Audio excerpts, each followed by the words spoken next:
we are a pressure team. We are, we're going to default to 5-man pressure as our base defense. Most of that's formation-based type stuff. And to go along with that, what we're going to do is play a lot of coverage in the secondary where we place all 5 guys at the third level at the same depth. So we are a 3-3-5 defense. And so we're bringing formation-based pressures in the front and then doing things in the secondary, to kind of disrupt timing in terms of RPO, mess up blocking on the perimeter, things like that. So this is a discussion about those 5-5 coverages. So we are a zone team, and what we think we're doing or helping do with those guys being deployed at 12 yards, all 5 straight across, is creating some confusion and uncertainty for the offense. Trying to place stress and pressure on the offensive coordinator and a quarterback to figure out what's going on back there. Who's down, who's deep, who's in the run support, things like that. And we think it helps create pressure for an entire week. We think that some of the rules that quarterbacks are taught through, from the time they're early on about, yes, no throws on the perimeter, depth of defenders about, capped and uncapped, things like that. We feel like we start messing with those rules with these alignments. We're going to always plan for big plays. We are an interception team. Basically in any 3-year period that you look at for us, we're going to have somewhere in the neighborhood about 70 interceptions.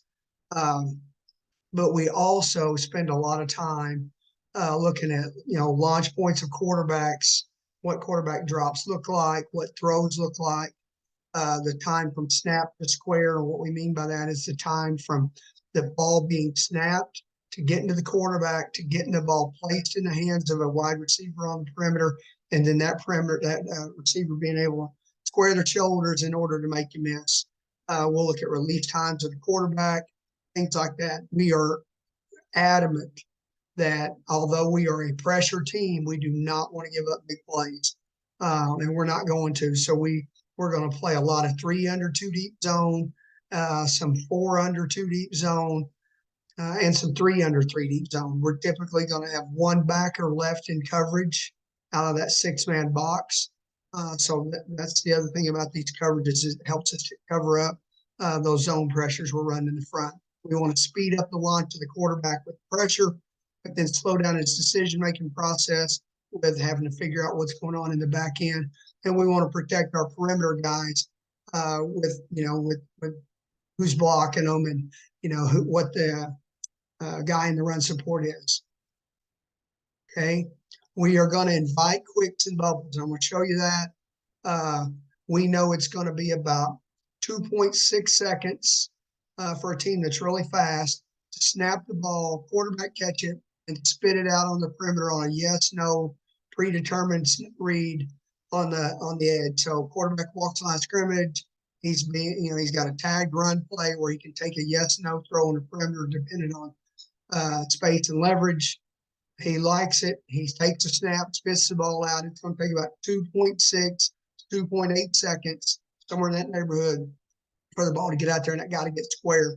So we feel like we can align at 12, invite that throw, have guys coming down on the snap, still get there in plenty of time to make those plays for little to no gain and get people behind the chains and then mess up some of the rules that quarterbacks have been taught.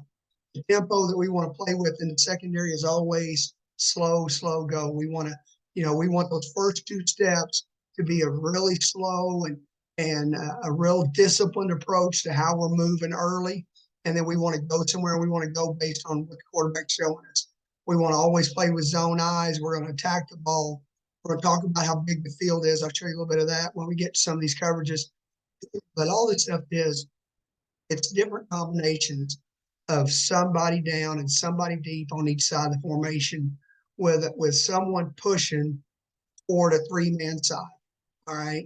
How we determine who's down, who's deep, and things like that can be determined by an RPO side. It can be determined by what the field is. It can be determined by formation. It can be determined by a dude rule. They've got a guy, and I'll show you an example of that. That's just a really good player. We want to make sure we get plenty of people around him. All of those things can determine, who's coming down. Last thing that can determine it is the call itself. So if we've got a 6-man pressure coming where we're going to empty the box into the pressure, and we've got a couple coverages that we use behind those. All right. So the first coverage we have is Rocky. And so what we'll do is we're going to align everybody 12 yards deep. And then we're going to look at the formation and we're going to decide which way we're going to push people down. And Rocky is a coverage where both corners are deep, and we're going to push 2 safeties to one side and walk the other safety to the box and into the numbers on the other side. So what we're going to look at is first, is it an RPO side? So we like this coverage versus RPO team. So we're going to pressure the RPO. In the box, we're going to bring 5 based on the offensive backfield. We bring 5. So like in this picture, we've got a back that's sitting in a zone position. We're going to bring 2 off the edge opposite him. And then we're going to walk safeties down into those throwing lanes on the RPO. If you're a tagged run team, then this is going to invite you to take that now throw on the perimeter of bubble, hitch, slant, stuff like that. Okay. Also, we're walking guys down into the box to the run fits without the guys in the box or on the perimeter being able to identify easily who's down. So we keep those guys clean where they don't have to beat as many blocks to be involved in the run fits. Okay. All right. So on Rocky, what we're going to do is we're going to determine the side. So in this illustration, we're going to go Rocky left. So I make a call. So let's say we're running a formation pressure, which some of you have maybe watched that video. So we make a tiger call where we make a pressure based on the offensive backfield. And then we tag that with Rocky coverage. So that's 5 across at 12. We're going to push 2 safeties to one side. One safety is going to enter the box to the numbers on the other side. Both corners will be the deep defenders. Okay, so we're going to play a 4 under 2 deep zone off of that. The backer that's left in the box would be the 4th backer in the underneath coverage. We tell those guys just kick straight back, so don't worry about drops of linebackers. All right, aim and points. We're going to take the inside hip of the outside receiver, and that's going to be our aim and point. We're not going there, but that's going to be the line of our entry angle. We're going to take 2 steps, walking down on that entry angle, behind the quarterback. The safety in the middle is going to split the difference between the outside guy and the tackle on his entry angle. He also is going to take 2 steps toward the box on that entry angle, reading the quarterback to tell him run, pass. Then if it's pass, is it quick? Is it drop back? What type of pass is it? The safety away from the Rocky side is going to walk what we call box to number. So he's going to come straight down into the box for 2 steps. That's his entry angle. So if it's run at him, he's obviously in the fit. If it's run away, he's going to replace the backer on that side. And then if it's pass, he's going to work numbers and then sink out. Okay.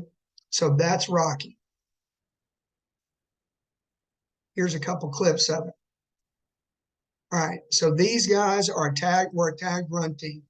We knew that. We knew that if we gave them this look of nobody inside of 10 over the 3 receivers, we would probably get bubble. All right. So this is an example of a tiger call. Those of you who've watched that one. So backs in pistol. So we can't pick a side. So we're going to bring 6 guys. So the front is running a casino pressure. We're bringing 6. So we're going to end up playing 3 under 2 zone. Our front and our back work independently of each other. So we're not counting on having a backer in there in this coverage. That's why we push those guys forward side and down toward the box. So this will be our 3 underneath cover guys. So both corners are going to be deep. They're already at 12. We want to intersect routes at 25 with our deep defenders anyway.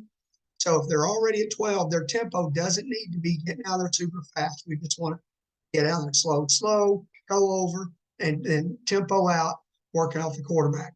Okay. So we've invited the bubble throw, and these guys are a team that would take it.